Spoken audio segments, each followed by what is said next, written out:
Hey, what's up guys? So in 3.7, this should be a relatively short lesson. Um, but this is kind of a review of everything that we've learned about functions so far. And in that sense that in this lesson we'll be comparing linear, exponential, and quadratic functions. So if you remember, this whole unit, section 3, has been focused on quadratic functions and graphing them. Okay? And then the last unit in 1.6 we learned about exponential functions. And then SM1 and SM2 we've learned about linear functions. So here we're just going to be comparing and noticing some differences that are occurring between them. Okay, so in these examples, in example 1, A, B, and C, we're going to plot the points, these points right here. We're going to plot the points and see what kind of data it represents, whether it's going to be linear, exponential, or a quadratic function. So let's start with A.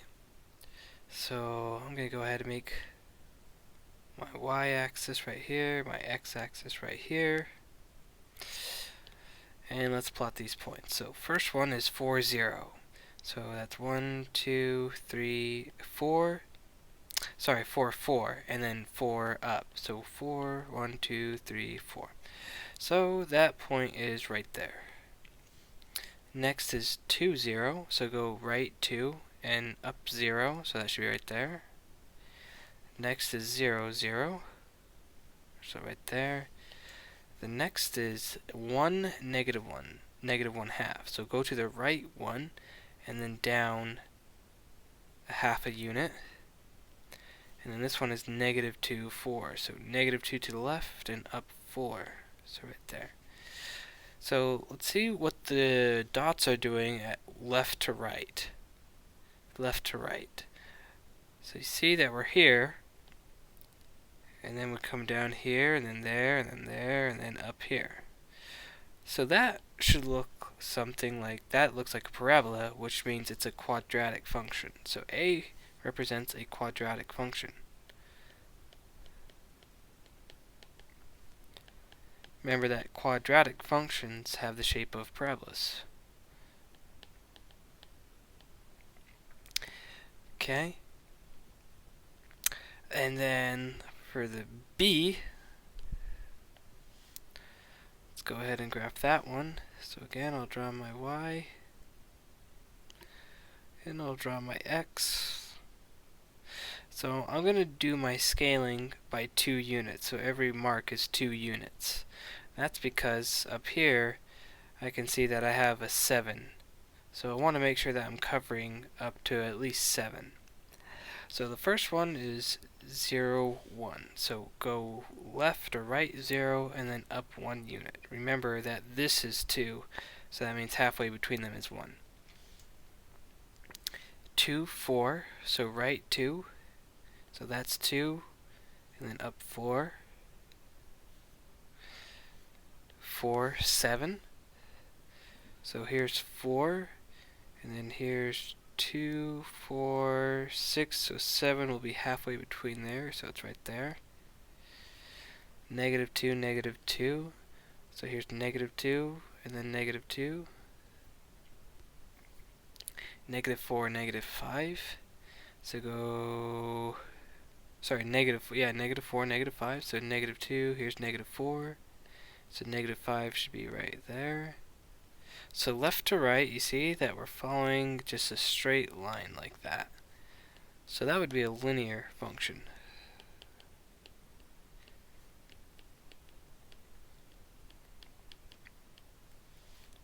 Linear function.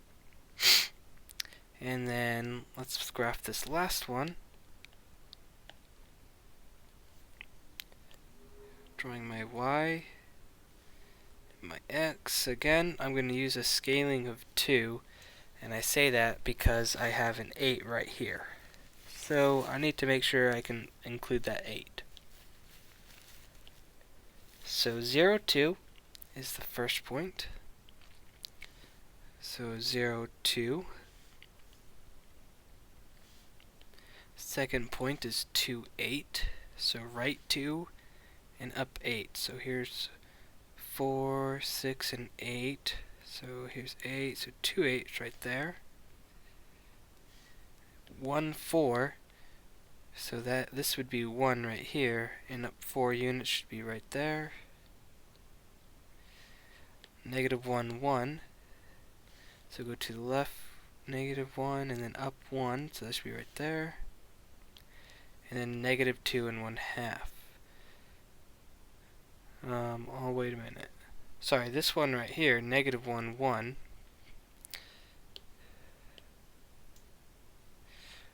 Negative 1 should be right here. So negative 1, 1 should be right there. And then for negative 2, 1/2, this is negative 2, and 1/2 should be right there. Okay, so going left to right, you can see we're rapidly increasing. So that should look like a exponential function like the ones we covered in 1.6. Exponential function.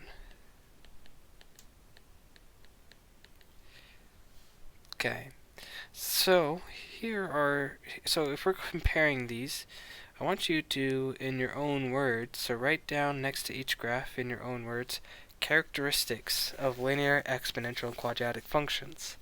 It's really important that you guys can understand the difference between types of functions. So what's different? How can you describe the difference between a quadratic and a linear, or a quadratic and an exponential, or a linear and an exponential? So how can you describe differences? So the linear function, this one's just a line. You could write that it's a line. And then, well, the thing is, a quadratic is not a line. Well, it's a curved line. But you can also see that the exponential function is also a curved line. So what's the difference between an exponential function and a quadratic function? Because they're both curved. So something that you might notice here is that an exponential function is always increasing, or in some cases it might always be decreasing. So it's either always decreasing, always increasing, / decreasing.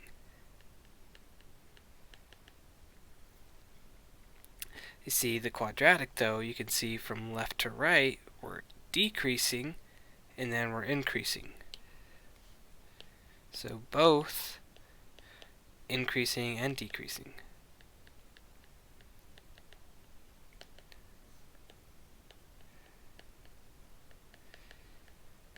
Hence the U-shaped. Okay. So make sure you guys notice some of these differences and write down in your own words maybe some things that you notice about these. How can you distinguish between all three of them? Just by looking at the graph. Alright, let's go to the next page. This time around, we're going to be using tables, and we're going to try and see if we can figure out patterns between everything. So let's look at A. So for example 2, it says tell whether each table of values represents a linear, an exponential, or a quadratic function. So what we're going to do here is we're going to notice the difference from the y values. We want to look at the y values and notice differences as we go left to right, or see if we see a pattern here. So here we go from 11 to 8.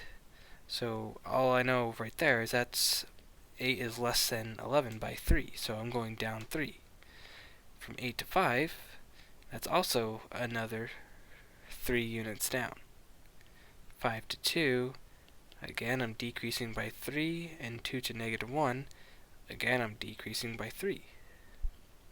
So the pattern here is that I have a constant decrease. The difference is the difference from this one to this one to this one to this one to these values. They're constant. These values are constant. Okay, so it's a constant difference. So if you have a constant difference, so if the difference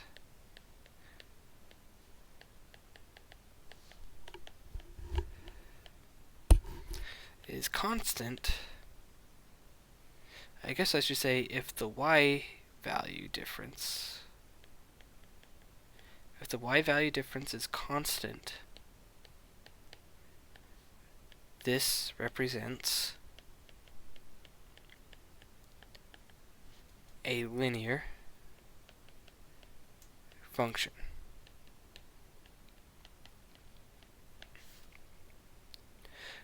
Notice also that the x values is always increasing by one increment. So adding 1, adding 1, adding 1, adding 1. So if we were to go by 2's, that means we would go here minus 6. So we double that. So make sure you understand that as well. Okay, let's go to B. Let's do the same thing. What can we notice from each output number, from each y value? What is going on?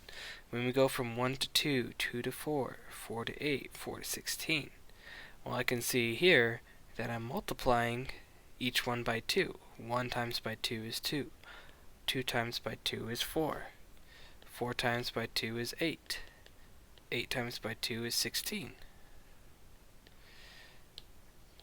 So if you remember, we actually talked about this in 1.6.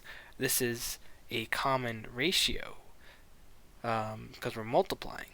So we're multiplying the y outputs by 2 each time. So if there's a common, if there is a common ratio, so you can see up here it was a difference. A constant of a constant. Here is a common ratio.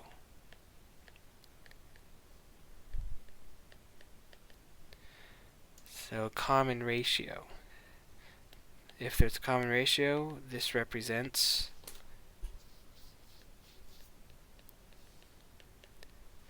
an exponential function.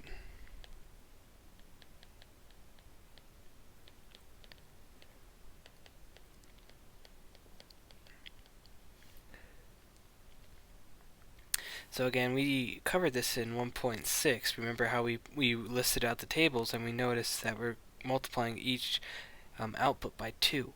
Also notice again here that we're increasing in the x by 1.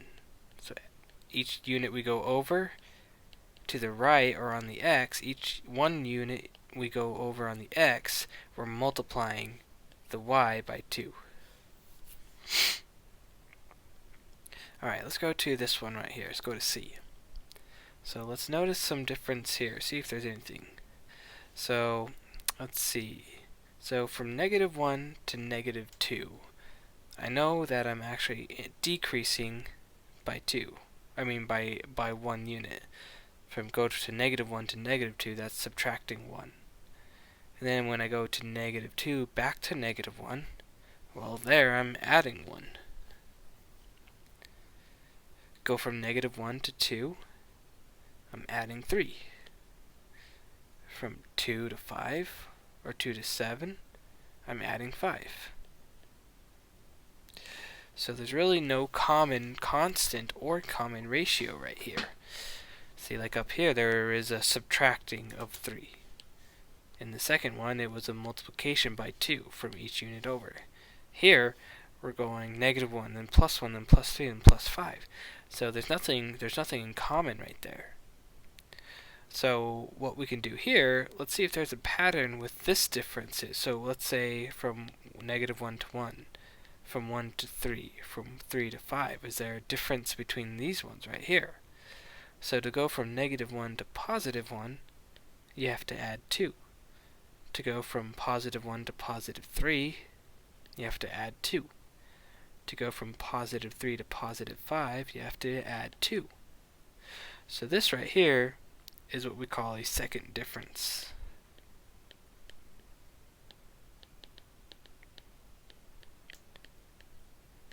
This right here is what we call first difference.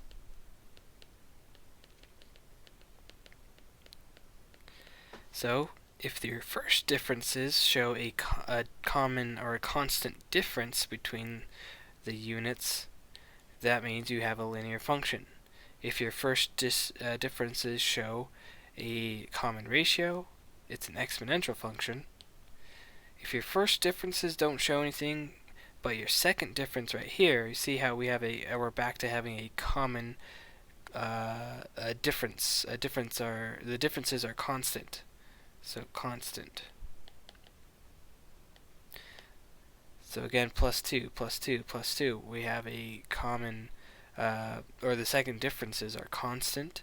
So this is actually a sign that this is a quadratic function. So if the second difference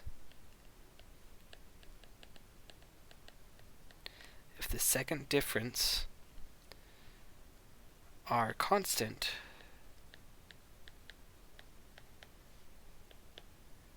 then it represents a quadratic function.